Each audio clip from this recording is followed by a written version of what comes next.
Hi hello ನಮಸ್ಕಾರ ಸ್ನೇಹಿತರೆ, welcome back to our YouTube channel. ಸ್ನೇಹಿತರೆ, ಇವತ್ತಿನ ಈ ವಿಡಿಯೋದಲ್ಲಿ ಅಂದರೆ KSRTC ಅಂತಂದರೆ KKRTC ಯಲ್ಲಿ ಇರುವಂತಹ 150 ಹುದ್ದೆಗಳನ್ನು ಕರೆದಿದ್ದಾರೆ. ಅಂತಂದರೆ ಆ ಹುದ್ದೆಗಳ ಬಗ್ಗೆ ಕಂಪ್ಲೀಟ್ ಡೀಟೇಲ್ ಆಗಿ ನಾನು ನಿಮಗೆ ಎಕ್ಸ್ಪ್ಲೈನ್ ಮಾಡ್ತಾ ಇದ್ದೀನಿ. ಸೊ ಯಾರೆಲ್ಲ ಇಂಟ್ರೆಸ್ಟ್ ಇದ್ದೀರಾ ನೀವು ಅಪ್ಲಿಕೇಶನ್ನ ಸಬ್ಮಿಟ್ ಮಾಡ್ಬೋದು. ಸೊ ಸಬ್ಮಿಟ್ ಮಾಡಬೇಕಂತಂದರೆ ಏನು ಎಜುಕೇಷನ್ ಇರಬೇಕು, ಅದೇ ರೀತಿ ಏನು ಏಜ್ ಲಿಮಿಟ್ ಇರಬೇಕು, ಅದೇ ರೀತಿ ಯಾವ ಥರ ಅಪ್ಲಿಕೇಶನ್ ಹಾಕೋದು ಏನು ಅನ್ನೋದನ್ನು ಕಂಪ್ಲೀಟ್ ಡೀಟೇಲ್ ಆಗಿ ನಾನು ನಿಮಗೆ ಎಕ್ಸ್ಪ್ಲೈನ್ ಮಾಡ್ತೀನಿ. ವಿಡಿಯೋನ ಕೊನೆವರೆಗೂ ನೋಡಿ. ಇದೇ ರೀತಿಯ ಜಾಬ್ ಅಪ್ಡೇಟ್ಗಾಗಿ ನನ್ನ ಚಾನಲ್ನ ನೀವು ಸಬ್ಸ್ಕ್ರೈಬ್ ಮಾಡ್ಕೋಬೋದು. ಸೊ ಇದು ನೋಡ್ಬೋದು, ನನ್ನ ಒಂದು ವೆಬ್ಸೈಟ್ ಇದು. ಸೊ ಫ್ರೀ ಜಾಬ್ ಇನ್ಫೋ ಅಂತ ಲಿಂಕ್ ನಿಮಗೆ ಡಿಸ್ಕ್ರಿಪ್ಷನಲ್ಲಿ ಸಿಗುತ್ತೆ.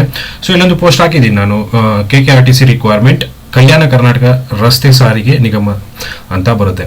ಸೊ ಇದು ಏನಂತಂದರೆ ಒಂದು ಜಸ್ಟ್ ನಿಮಗೆ ಹೇಳ್ತಾ ಇರೋದು. ಸೊ ಒಟ್ಟು ತಾಂತ್ರಿಕ ಸಹಾಯಕರಿಗೆ 50 ಹುದ್ದೆಗಳು ಇರುವಂಥದ್ದು, ಅದೇ ರೀತಿ ಚಾಲಕರಿಗೆ 100 ಹುದ್ದೆಗಳು ಇರುವಂಥದ್ದು. ಟೋಟಲ್ ಆಗಿ 150 ಹುದ್ದೆಗಳು ಇರುವಂಥದ್ದು. ಇದು ಉದ್ಯೋಗ ಸ್ಥಳ ಇರೋದು ಬೀದರಲ್ಲಿ. ಸೊ ಬೀದರಲ್ಲಿ ಇರುವಂಥವ್ರು ಅಥವಾ ಅಕ್ಕಪಕ್ಕ ಇರುವಂಥವ್ರು ಏನು ಮಾಡ್ಬೋದು ಅಂತಂದರೆ ಅಪ್ಲಿಕೇಶನ್ನ ಸಬ್ಮಿಟ್ ಮಾಡ್ಬೋದು. ಸೊ ಹಾಗಂತಂದರೆ ಅಪ್ಲಿಕೇಶನ್ ಯಾವ ಥರ ಹಾಕೋದು ಏನು ಮತ್ತು ಏನು ಎಜುಕೇಷನ್ ಇದೆ ನೋಡೋಣ. ಸೊ ಎಜುಕೇಷನ್ ಬಂದ್ಬಿಟ್ಟು ಚಾಲಕ ಹುದ್ದೆಗಳಿಗೆ 10ನೇ ತರಗತಿ ಆಗಿರಬೇಕು ಮತ್ತು ಅದೇ ರೀತಿಯಾದಂಥ ಹೆವಿ ಡ್ರೈವಿಂಗ್ ಲೈಸೆನ್ಸ್ ಇರಬೇಕು ಮತ್ತು 2 ವರ್ಷಗಳ ಅನುಭವ ಕೂಡ ಇರಬೇಕು. ನೆಕ್ಸ್ಟು ತಾಂತ್ರಿಕ ಸಹಾಯಕಕ್ಕೆ ITI ಅಂತಂದರೆ SSLC ಮತ್ತು ITI ಆಗಿರಬೇಕು. ITI ಅಥವಾ ITI ಆದಮೇಲೆ ATS ಕೂಡ ಆಗಿದ್ರು ಓಕೆ, ಪರವಾಗಿಲ್ಲ. ಕೆಲವೊಂದು ಟ್ರೇಡ್ಸ್ಗಳನ್ನು ಕೊಟ್ಟಿದ್ದಾರೆ. So auto electrician, welder, sheet metal worker, motor vehicle mechanical, next fitter, tyre worker, painting. So ಈ ರೀತಿಯ ಕೆಲವೊಂದು ಟ್ರೇಡ್ಸ್ಗಳನ್ನು ಕೊಟ್ಟಿದ್ದಾರೆ. ಸೊ ಆ ಟ್ರೇಡ್ಸ್ಗಳ ಆಗಿತ್ತಂದರೆ ನೀವು ಅಪ್ಲಿಕೇಶನ್ನ ಹಾಕ್ಬೋದು. ನೆಕ್ಸ್ಟು ವೇತನ ಶ್ರೇಣಿಯನ್ನು ಕೊಟ್ಟಿದ್ದಾರೆ. ಸೊ ಎಷ್ಟು ಕೊಡ್ತಾರೆ ಅಂತಂದರೆ, ಸೊ 16,550ರಿಂದ 16,973 ರೂಪಾಯಿಗಳು ಇಲ್ಲಿ ಸಿಗುತ್ತೆ. ಸೊ ಇಲ್ಲಿ ಚೇಂಜಸ್ ಆಗಿದೆ, ಸ್ವಲ್ಪ ಮಿಸ್ಟೇಕ್ ಆಗಿದೆ. ಸೊ ಇದರಲ್ಲಿ ಒಂದು 5 ಹೋಗುತ್ತೆ ಅಂದರೆ 16,550 ರೂಪಾಯಿ.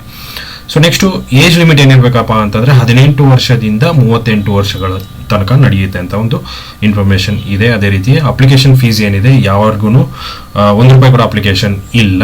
ಸೊ ಎಲ್ರಿಗೂ 0 ಹಾಗಂತಂದರೆ ಅಪ್ಲಿಕೇಶನ್ನ ಎಲ್ಲಿ ಸಲ್ಲಿಸಬೇಕು, ಸೊ ಇಲ್ಲಿ ಯಾವ ಥರ ಆಯ್ಕೆ ಮಾಡ್ತಾರೆ ಅಂತಂತಂದರೆ ಈ ಒಂದು ಜಾಬ್ಗೆ ನಿಮ್ಮ ಒಂದು ಇಂಟರ್ವ್ಯೂ ಮುಖಾಂತರ ಈ ಒಂದು ಏನು ಮಾಡ್ತಾರೆ ಅಂತಂದರೆ ಈ ಜಾಬ್ಗೆ ಅಪ್ಲಿಕೇಶನ್ ತಗೋತಾರೆ. ಸೊ ಈ ಒಂದು ಜಾಬ್ ಏನಿದೆ ಅಂತಂದರೆ ಗುತ್ತಿಗೆಯ ಆಧಾರದ ಮೇಲೆ ಇದೆ. ಅಂತಂದರೆ ಕಾಂಟ್ರಾಕ್ಟ್ ಬೇಸಿಸ್ ಅಂತ ಕರೀತಾರಲ್ಲ, ಸೊ ಆ ರೀತಿಯಾದಂಥ ಒಂದು ಜಾಬ್ ಇದು. ಸೊ ಇದು ಏನಂತಂದರೆ ಯಾವಾಗ ಒಂದು ಸಂದರ್ಶನ ನಡೆಯುತ್ತೆ ಅಂತಂದರೆ, ಸೊ ಸಂದರ್ಶನ ನಡೆಯುವ ದಿನಾಂಕ ಅಂದರೆ ಚಾಲಕರಿಗೆ ಮಾತ್ರ 2 ಡಿಸೆಂಬರಿಂದ 4 ಡಿಸೆಂಬರ್ವರೆಗೂ ಈ ಒಂದು ಚಾಲಕರಿಗೆ ನಡೆಯುತ್ತೆ. ಅದೇ ರೀತಿ ಇದು ತಾಂತ್ರಿಕ ಸಹಾಯಕರಿಗೆ ಏನಂತಂದರೆ 6ರಿಂದ 7. ಸೊ 2 ದಿವಸ ಇಬ್ರಿಗೂ ಇಟ್ಟಿದ್ದಾರೆ. ಸೊ ಯಾರೆಲ್ಲ ಇಂಟ್ರೆಸ್ಟ್ ಇದ್ದೀರಾ ಹೋಗ್ಬಿಟ್ಟು ನೀವೇನಂತಂದರೆ ಸಂದರ್ಶನವನ್ನು ಮಾಡ್ಬೋದು, ಅಂದರೆ ಇಂಟರ್ವ್ಯೂವನ್ನು ಕೊಡ್ಬೋದು. ಸೊ ಸೆಲೆಕ್ಟ್ ಆದರೆ ನಿಮಗೆ ಕೆಲಸ ಸಿಗುತ್ತೆ. ಸೊ ಇದೇ ರೀತಿ ಹೆಚ್ಚಿನ ವಿಡಿಯೋಸ್ಗಳಿಗಾಗಿ ನನ್ನ ಒಂದು ಚಾನಲ್ನ ಸಬ್ಸ್ಕ್ರೈಬ್ ಮಾಡ್ಕೋಬೋದು. ಅದೇ ರೀತಿ ನನ್ನ ಈ ವೆಬ್ಸೈಟನ್ನು ನೀವು ಫಾಲೋ ಕೂಡ ಮಾಡ್ಕೋಬೋದು. ಅದೇ ರೀತಿ ನಮ್ಮ ಟೆಲಿಗ್ರಾಮ್ ಚಾನಲ್ ಕೂಡ ಇದೆ, ಅಲ್ಲಿ ಕೂಡ ನೀವು ಜಾಯಿನ್ ಆಗ್ಬೋದು. ಸೊ ನನ್ನ ವೆಬ್ಸೈಟಲ್ಲಿ ಜಾಯಿನ್ ಅಂತ ಇದೆ, ಅಲ್ಲಿ ಹೋಗ್ಬಿಟ್ಟು ನೀವು ಜಾಯಿನ್ ಆಗ್ಬೋದು. ಸೊ ಇಷ್ಟು ಇವತ್ತಿನ ವಿಡಿಯೋ. ಸ್ನೇಹಿತರೆ, ವಿಡಿಯೋ ಇಷ್ಟ ಆಗಿದೆ ಅಂದ್ಕೊಂಡಿದ್ದೀನಿ. ಇಷ್ಟ ಆಗಿದ್ರೆ ಲೈಕ್ ಮಾಡಿ, ಶೇರ್ ಮಾಡಿ, ಸಬ್ಸ್ಕ್ರೈಬ್ ಮಾಡೋದನ್ನು ಮರಿಬೇಡಿ. Thank you so much.